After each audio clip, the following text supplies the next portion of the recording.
Okay, in this video we're going to talk about tape diagrams. Now tape diagrams look pretty similar in a way to double line diagrams, except they're not really a line, they're like a block. But the difference is we want to use tape diagrams when we actually have two quantities kind of that are in the same units.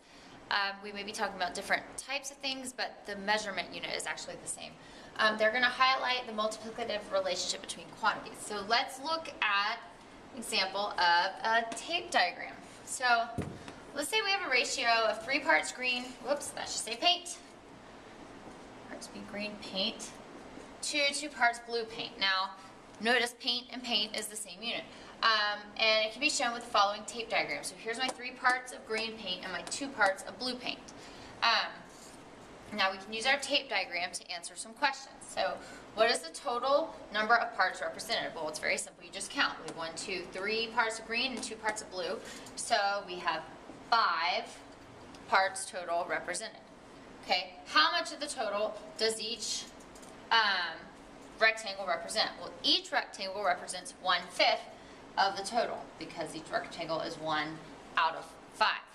So now I can say if the tape diagram represents 5 cups of paint instead of 5 gallons of paint, then each rectangle would represent how much? Well, if it represents 5 cups, then each rectangle is going to represent 1/5, or, well, 1 cup.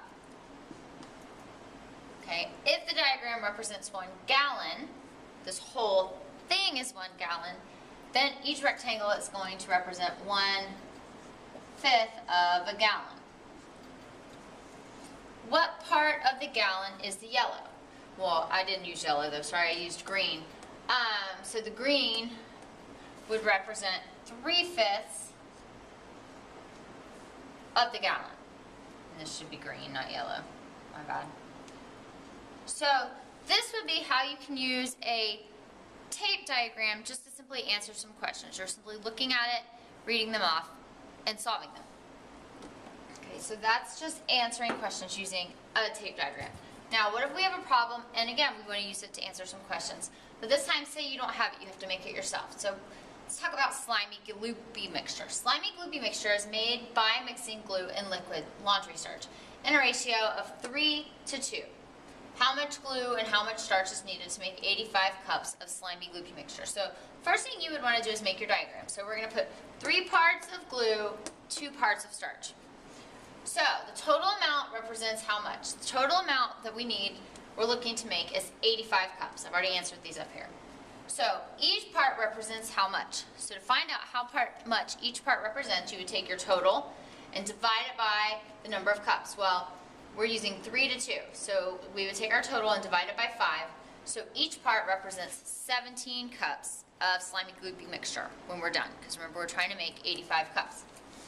So how much glue is in 85 cups? Well, to find that out, remember there's 3 parts, and we know that each part is 17 cups. So we're going to take our 3 parts glue and multiply it by 17 cups, and we're going to find out that there are 51 cups in there. And this was like a unit rate back here.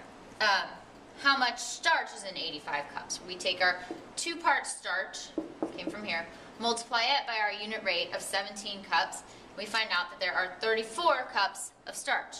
So to answer our question, how much glue, and how much starch is needed to make 85 cups of slimy gloopy mixture, we would need 51 cups of glue and 34 cups of starch to make 85 cups of slimy gloopy mixture. And that is how you use a tape diagram to solve problems.